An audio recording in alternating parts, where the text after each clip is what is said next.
to This Is Life. I hope everyone's having a wonderful day so far. Today's actually a treat.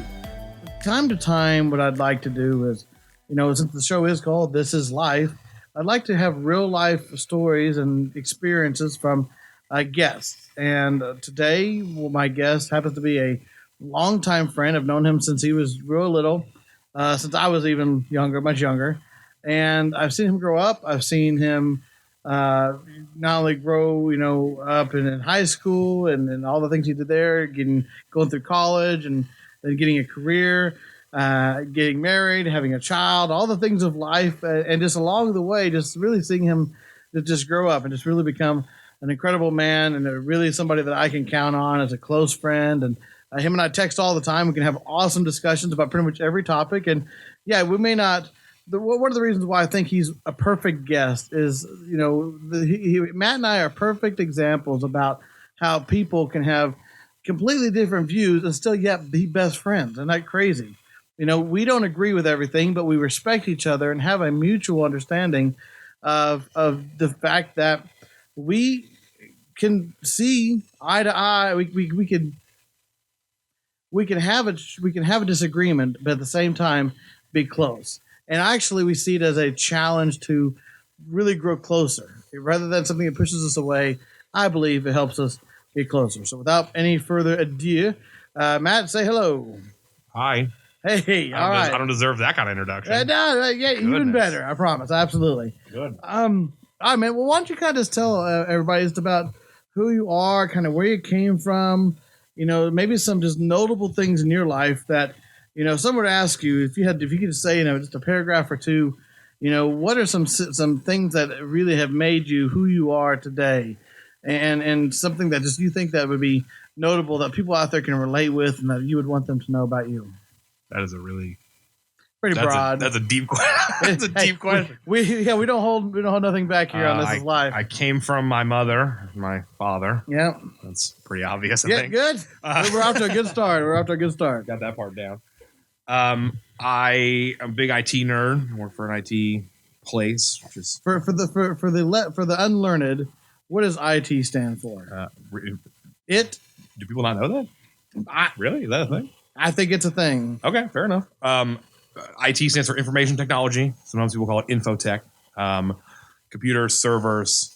They're the guys you call when you are wanting to destroy your computer and throw it out the window. When your podcast won't record on your computer, you, right? Me personally, you're calling me. This is fix true. It for you. Yep. Or our server goes down at work, or that's I get the blue screen of death. The good news is, and that's not the only reason why I like having him in my pocket, but it's definitely nice to be able to have somebody it's around. A reason. It might not be the only reason, but it's a reason. I'm not trying to say it's not a reason, but at the same time, it's a blessing. Let's put it that way. So so you work in IT. How long have you been doing that? Let's see. I'm 28. So people out there are going to go, "You're just a baby." Yeah, I'm 28. I've kind of been working in IT as long as I can remember. I was born in that age where I'm a child of the 90s. If you can't do back of the envelope math real fast, I was just born in that age where I grew up with a computer. Right. That's just people that are older than me didn't. Right. It was a new thing. Hey, there's this computer, and I think even. Was it Time Magazine or was it Life Magazine or Newsweek? One of them put out, the computer's just a toy. Right. It'll never. Yeah, it's just a gimmick. It'll only last. It's never going to be used ever again, right? And then obviously we know how wrong that was. Right, and now if people can't even go. They have computers in their pockets so that they can't go. For half a day without. We can't go to the bathroom without. Right, exactly. Can't even go to the bathroom without. Right. People in my generation for sure. We might even have people listening to us right now in the bathroom. So hey, wash your hands. To all the please wash your hands. Wash your hands. Yes, I mean, I've just kind of been in IT. Just professionally, I mean, most of my adult career has been, but again, I'm just a baby, has been in IT in some form or fashion. But I mean, that's pretty much it. I'm an IT nerd. I'm a big sports guy, but I'm a particular sports guy, right? So I'm one of those weird Americans. A lot of people are just going to turn this off after I say this. I'm a soccer fan. We just lost half the viewers right there. They're gone. There we go. Half the listeners are gone. This show's over. Even though the second episode, it was nice. This is life, everybody. Thanks for coming. Thanks for the long journey. No, I don't. I like soccer. I enjoy soccer. I enjoy baseball. I enjoy pretty much all sports. If it's a sport, I'll watch it for the most part. I'm not a big fan of golf. I just don't get it. I'm also terrible at it. So maybe that's golf is one of those one of the weirdest sports where you can love it as much as you hate it. Well, what's weird is that people play competitive golf, but you don't compete against another player. No, it's all about yourself. It's all about you competing against the course and what the designer has set. Right. Like in tennis, I play tennis against you. I hit the ball. You didn't return it. I get a point or I win or whatever. Hockey, I score a goal. The other team didn't. I win. Golf, I play against a course and you play against a course and we see who beat the course by more. That's who beat the course better. Hey, listen, I'm just happy if I come home with the same golf ball that I started out with. Or at least the same 5 that I started out with. There you go. That's probably more realistic. And then I'm a huge, one other thing, if I had to say something, is I'm a huge, we disagree politically. You kind of covered that in the open. But that's okay. I think that's one of the strongest parts about our relationship. And I think that a lot of people can learn from that. I mean, it's just so crazy. I covered this a little bit in episode 1. It's just that there's such a divide, especially politically. And I think that, I have definitely in the last 5 or 6 years, the things that I was raised and grew up with and just thought that's just how you believe. I grew up in a very strictly conservative home. My father and mother, they're still very, very conservative. And I definitely don't agree with everything that they believe, but I would still say that I lean more to the conservative side. You obviously lean more to the opposite, which is the liberal side. From my side, you lean very much to the conservative side. Right. Okay, I'll take that. But that's a matter of perspective. From me, you're way over there. That's true.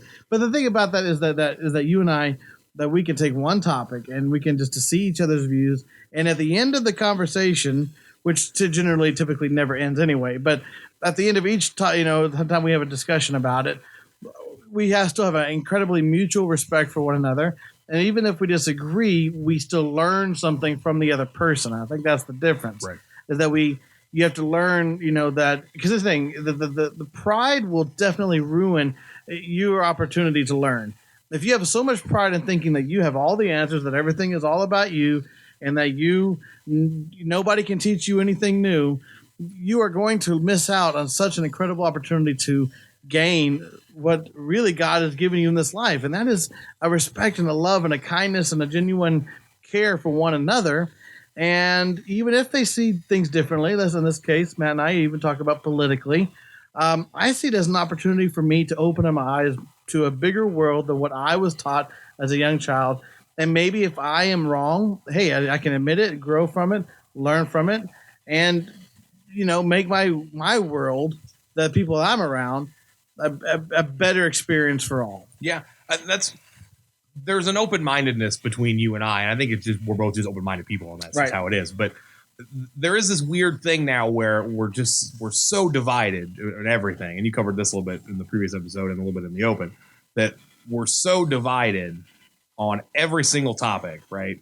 Politically, religiously, sports teams, brands of cars. Yeah, it's crazy how people will fight, literally fight people over their sports team. Yeah, if I see you I'm a Red Sox fan. If I see a Yankees fan, it's on. Right. Till the break. You see all those videos of drunk people fighting in stands, and it's a game, guys. At the end of the day, you're watching grown men play a game. Right, it's a game, and women. Don't forget. See, that's the liberal part. Yeah. Excuse me. We're already there. Yeah. So that's what's weird is that you and I are open minded enough that if you're going to come at something with a different perspective, right? You're a different person. You've got different experiences. You were raised differently. You might have a piece of actual information that I don't have, a study, a factoid, something that I've not been encountered to yet. And we're open-minded enough to not just double down, right? Because people know, if I say to you, and we don't want to get too political here probably, but if I say to you, hey, look, it's pretty much a fact that humans cause climate change. Right. In some form, right? It's a thing. You're right. I'm going to lean towards, but...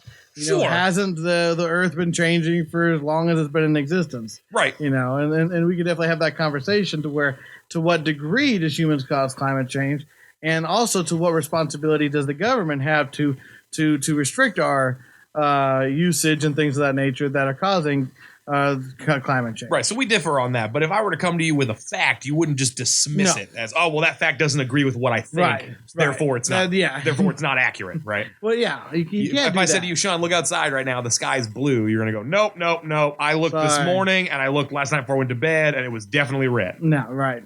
This is not, it's just something you're not going to do that. Right. Right. You have to have. Likewise, if you gave me a fact, I'm not going to dismiss that fact either. I might go research it or try to counter it with a different point. And I'm not just going to immediately call you a liar or some name or to try and defeat you just because you think differently or you have a different point of view. I think that we forget, man. There's such a treasure in other points of view. That there's. You only have one, right? You only have one. You're only ever going to have one. Your worldview is what you're yours. That's it. That's the point, right? Opinions are like noses. That's the point. But if you believe that everything happens for a reason, which most people do. Whether that reason's religious or universal or we're all in some alien Sims game or whatever, right? There's at least a cause. I think everyone would agree there's definitely a cause and effect. There's some sort of cause and effect, right? So if you subscribe to that notion, and people listen to your show, I'm sure they do. They're very smart, educated people. Why wouldn't you take an opportunity when it's in front of you to see, quote unquote, how the other half lives, right? Well, let me ask you, why do you think that a lot of people don't have this mutual respect like you and I do? I mean, as a rule, I'm sure there are a lot of people who have friends that have different sides of point of view and they learn from them. But, the general consensus seems to be that people are just all about themselves, all about their own points of view, their own perspectives, and they don't have patience for other people's line of thinking. Why do you think that is? Why do you think a lot of people don't want to open up their mind to the way other people think?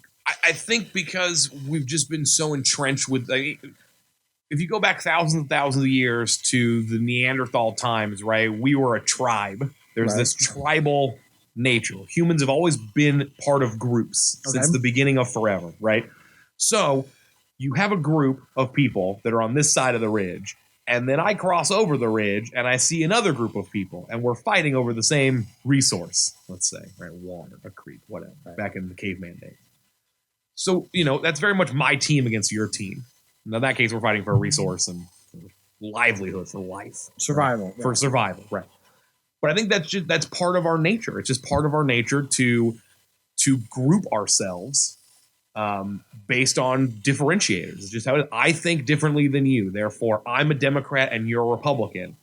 And it's not that you and I are adversaries, but I think that's just, well, if you're not on my team, then we must be in competition. Well, if you look at any kind of apocalyptical show where there's no internet or there's no electricity or zombies are attacking or whatever. Your camp, and then somebody comes to your camp trying to take your whatever the resource is in the zombie apocalypse. Or you find people who are like-minded, and those are the people. Even sometimes that just means you're by yourself or with your own family. But generally, in those kind of circumstances, people who are loners end up being the first ones to go in the show, or whatever. So I think what's interesting about that kind of concept is so. It just doesn't like there's think about it. Let's say if we were to have that kind of experience where all of a sudden an EMP attack or something, or so there's no electricity, there's no internet, and everything just goes out, right? Hypothetically, let's talk about that. I think that obviously there would be panic in the streets, there would be this uproar, and at that point, people are going to have to make a decision. Are they going to, regardless of the circumstances surrounding them, the terrible situation, are they going to just hole up and protect what is just theirs? Or is the better option to put aside differences at that point and work for humankind as a whole? I think that's what God wants to do. In fact, all over the scriptures, that's what he told his people to do. Is when you're facing obstacles and people are coming against you, people are warring against you, you combined and come together to overcome the obstacles as a whole. Well, sure. I mean, that's how society works, right? I'm not a plumber. Right. But we have plumbers. Right. And that's okay. That I barter with that plumber. In this case, it's money. But before it was a chicken or a goat or, whatever. That's how society functions. You have a bunch of different people that do a bunch of different roles. And your role, and your role helps the whole. But that's how it works. But going back to what we were talking about why people can't get along and being tribal and all that, that's cool. That's one thing. I think the reason that you and I get along so well is we're super open-minded from the standpoint of like, you're not afraid to change your opinion. I'm not afraid to change my opinion when faced with better evidence or different evidence and perspective. And furthermore, if you believe everything happens for a reason, then wouldn't you also believe that God has put this other perspective person in front of you? Yeah. No for question. some sort of a purpose? It's up to you to figure out what that is. No, that's absolutely true. But maybe even I just would like to challenge you. Right. Maybe I would just think to that see you're how in smart you are. Right. I would think that you're in my life to either challenge me, to smarten me up to something better view, perhaps. Maybe me to you the same way, or to just show that, hey, we can get along without this faction thing. We all have to be a part of it. At the very least, maybe you and I are just supposed to be examples for others to follow. Could be. I guess things a little bit pious, but I understand. Could be. I mean, but it could be. But that's the deal, is that you have, for some reason, people just can't, at least especially politically nowadays, people just can't, it's one thing if you got a KU hat on and you go see somebody else and they've got a K-State shirt on. It's a natural like, this guy, right? But even politically, it's like, I disagree with you on abortion. I disagree with you on climate change to a degree. And that doesn't necessarily mean that we're adversaries, because I think we both want what's best for the country. Right. We just differ on how to get there. Right. At least in a political spectrum. No, well, I think that's what a lot of people don't understand. Like we're all playing for the same team. We all precisely. We all want the same thing. We just have different ways of going about. We have different ways that we feel that are the best way to go about it. At least we should. That's the way it should be. It should never be about my own agenda or what I think is right for me should be right for everybody else. Because it, just like we said, it's like everybody comes from a different place, different set of understanding how they were raised, and there's a grace there. There has to be some sort of I think that in order, if we're going to truly fulfill the Great Commission to go ye therefore into all the world and preach the gospel, we have to have a base understanding that no matter who this person is who's in front of me, whether it be a stranger at the checkout line or my best friend for 30 years, every single person is worthy of respect, of love, of kindness, of gentleness, all the fruits of the Spirit that we learned about in Sunday school. And then once we get that, then we can start up conversations. I mean, how many times have you ever just started up a conversation with somebody you didn't know? Just say, hey, how you doing today? Or what's going on? My wife thinks I'm kind of crazy because I tend to do that all the time. You're the master at that. I love it. The toll road. Right. The checkout lady checking out your groceries. Listen, you very much love to if you're ever in a drive-thru, there's always a lull there. There's a time that you give them the money, and then there's a moment waiting before your food. To me, that's a perfect opportunity to be like, so how's your day treating you? Everybody doing all right today? You hanging in there? Or just basically just ask questions that are truly engaging to a person. That's going to probably surprise them. But what you're doing is you are showing that person that at least one of the persons sees them for the person and that they're a person, that they're not just an employee, they're not just somebody customer service, but they are truly a person. And this isn't in any regard. This is even just out and about, smiling at people. I mean, amazing how that could just even go so far. Opening the door for people. I'm teaching my daughter. She's young, but my wife and I teach her how to say yes, ma'am, and no, ma'am, and yes, sir, and yes, sir. And we do that because we want her to understand that you respect people of all kinds, of all different nationalities, races, creeds, beliefs, because we all are valuable to one another. And you'd want it for you. Yes, exactly. Yeah, if I treat you nasty, right, I wouldn't want to be. Nobody wants to be. Nobody wakes up and goes, "Woo, treat me! I'm going to get treated so poorly." I'm going to get treated so nobody wants that. Right. Nobody wants that. But at the same time, you have people who don't give a care about how they treat other people, and they often wonder, "Why is nobody like me? Or why don't I have any friends? Or why am I lonely? Why am I in my sixth marriage?" It's a lot of that's because you are choosing to not love and treat people kindly the way that they deserve to. Even and that goes back to my first podcast. That when I say deserve to be treated, every person, regardless of who they are, what they've done, everybody, if you are a believer in Christ, is worthy of kindness, respect, and love, and deserves it. And so that's why the Bible says He reigns on the just and the unjust, has a sun, sets on the just and the unjust, and rises on the unjust and the unjust. Basically, what it's saying is that God's mercy and His forgiveness, His grace, and His kindness and His love is set apart for everybody, regardless of if they are believers or non-believers. Okay, so wait a minute. This might have been a slip. I don't know if I meant to say this. You just said that everybody deserves respect, kindness, all those things, if you're a true believer. What if I'm not? Well, no, okay. Well, let's clarify that. What I'm saying, what I meant to say was, if you are a believer, you believe that. Okay. That you. So it's not you deserve it if you're a believer. No. Everybody deserves it. Race, creed, religion, color, gender, doesn't matter. No, that makes sure that's very, very clear. That believers touch on that. Yeah, that could have been misconstrued a different way. That's why I got you here.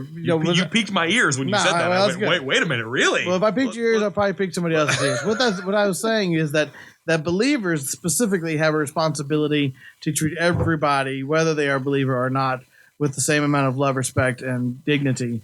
And that's what it's talking about. Because God sees it that way. God sees that every single person, whether they're a believer or not, he still has unconditional love for them.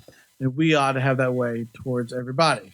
And I can't speak for the world. I think the world has its own version of what is who's worthy of love. But as Christians, that's what I know. I know that we have a responsibility to treat every single person, regardless of who they are, with love, respect, and dignity, and a desire to see them at their best. And so, I know that's tough. That's not really, especially when somebody who hurts you or does something bad against you, or, maybe you have a bad history with. But, we have a responsibility to reconcile, to fix confrontations when they're there. Not to just let things go sour and bitter, and you now 20, 30 years and living with a grudge. That doesn't do anybody any good. You have to go to that person as soon as you are able to and attempt to fix it. And even if you don't, you give it your best shot, and you attempted to make sure that your relationship with that person was fixed. And, you can only do so much, but at least you definitely tried and gave it your all, and you're still going to love them regardless. Well, that's one of the top two. Man, how simple would it be? Yeah. Because I recall so if you're a believer in the Bible, you believe, most people who listen to your show, I'm sure they do. You had one rule: don't eat that fruit. Right. That was the one rule. That was it. Right. Anything else doesn't matter. Do whatever you want. Don't eat that fruit on that tree right there. The whole rest of the garden, fair game. Right. Do whatever you want. Name the animals. Do whatever. Don't eat that. Right. And we messed that up. So then Jesus comes along. We've lived in sin and all that kind of stuff, and you can get in here and help me out with this.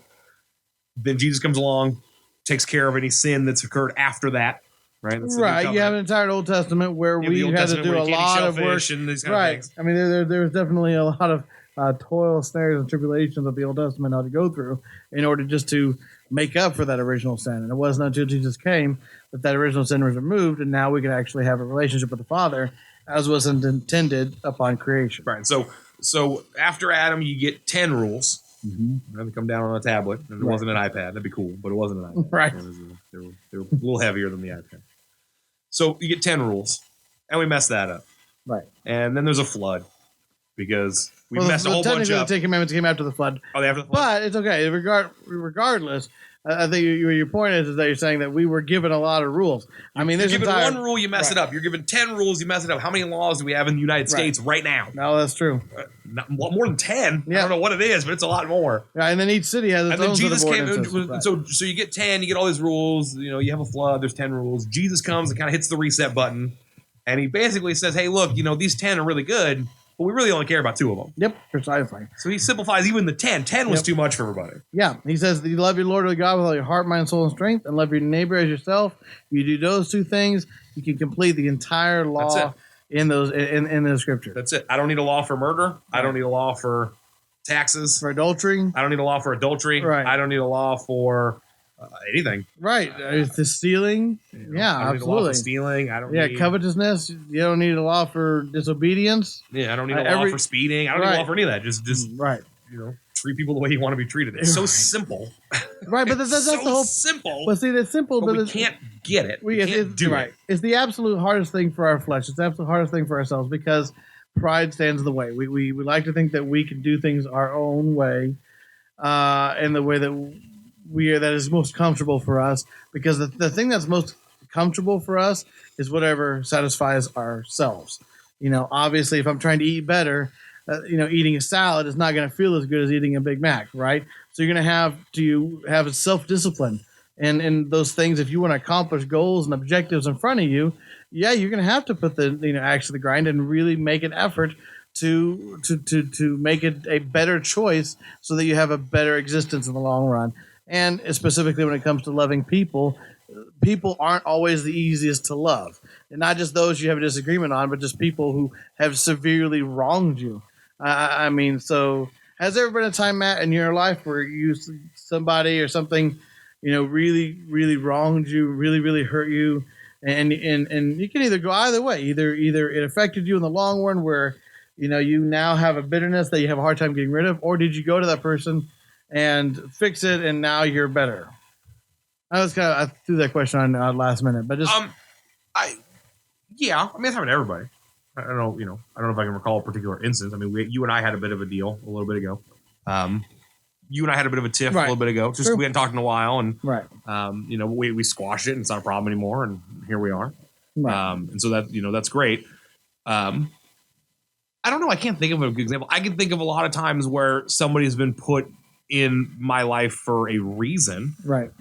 And kind of the other way, not somebody's wronged me, but somebody has done something. You talked about just, hey, smile at that guy when you pass him on the sidewalk, right? Something like that. Especially now with mental health being a big deal, you hear about people that hey, I was going to do whatever, self-harm or end my life or whatever, and this one guy smiled. Well, not for me, but just you see stories all the time, like, oh yeah, I was gonna go home and I don't know, do whatever to myself and didn't care anymore, and then that one person called and said, hey man, I was just thinking about you, and turned my whole life around. And so you hear those stories all the time. Right. So it is quite amazing how just even the smallest little bit, it's a simple what we thing. think is simple gestures can mean the most to so many people. Right. But why is it, do you think, that we as a society, again, I keep going back to this, but like, that is such a difficult concept? I mean, I guess a lot of it's maybe because it's not entertaining. I mean, horror movies do much better than loving kindness movies. I mean, your better stories is about kind of like they say, if it bleeds, it leads, right? You're never gonna hear if you go on watch the news, it's mostly going to be about all the negative and all the horrible things, even though there's good things that happen every single city, every single day, all across the nation. You may hear once in a while, maybe on featured segments of a news program, but the rest of the 25-minute program is going to be, all there's about one puff piece to end the show. Right. Late show's coming up after that. That was very funny. Right, we're going to end you on a good note. The rest of the tonight. show is political turmoil, and North Korea is going to bomb the U.S. and there was a shooting down on 3rd, and all that negativity all the time. But I think it's just because that's what we want as humans. We crave that. We crave the negative. And I think that a lot of that just because it makes us feel better. I think it feels better. Yeah, it's not happening to me. Right. Oh man, that's horrible, but it didn't happen to me. Right. That's the thing. Well, yeah, and I'm guilty of that. I mean, I kind of consider myself kind of a news hound, and there'll be stories like for example, there was a horrible story the other day about a 1-year-old girl who fell out of a cruise ship. Her grandfather was playing with her in a kiddie pool, and she was by a window, and the window opened, and this 1-year-old girl fell out. 11 stories, an awful, tragic story. Yeah. And that's the first thing I told. I woke up to my wife, Rachel. I'm like, and she, as we woke up, I was on my iPad, just kind of checking the news of the day and whatever. I was like, did you hear about this 1-year-old falling out of a cruise ship? She's like, good morning to you too, honey. It's like, sorry. Hi, good morning. Right. I think that's the thing. It's like, so we have a natural tendency of these awful, tragic things. And again, I think you're right. I think it's because it's not happening to us. Now, when they do happen to us, we kind of lose our minds. We're like, oh no, what do we do now? Sure. And that again goes to what I was saying in the first podcast about if there be any praise, if there be any virtue, you think on these things. And that's it. Basically, the way to think about it is anything that's hard is generally worth it. It's just generally the better decision, the better thing to do. If it causes you to challenge yourself, if it causes you to make maybe a different decision that is a little bit more harder to accept, generally most of the time it's going to be the better decision. Right. And so maybe that's, as we end today's today's podcast, just think about that. Whatever you're faced with today, complications, other good, maybe even some good things, maybe whatever happens in your life today, really think about how this moments that you're going to experience are going to affect the long run. How are you going to affect others that come in your path? What are you going to do today to stand out, to make sure that you are part of the solution and not just another part of the problem. And find a way to reach out to even those who may just disagree with you. Maybe you have friends or family members whom you haven't talked to in a while, and maybe you need to pick up the phone and text them or Facebook message them. I mean, we live in a world with so many ways and means of communication. There's literally no excuse for us not to reach out to those whom we know we have conflict with and try and fix it. And it could be something as simple as you have a different political view, or it could be that maybe there's a deep-seated family history of hurt and pain or abuse or whatever, and you need to find a way to try and make it right if at all possible. Or it could be that you have an argument with somebody, right? And then you and I had an argument, so I'm mad at you. Okay, cool. Right. And then 10 years go by, and you go, "Man, I'm still mad at that person." But I don't remember why. Right. Anymore. It doesn't. Yeah, I don't have no time. idea why.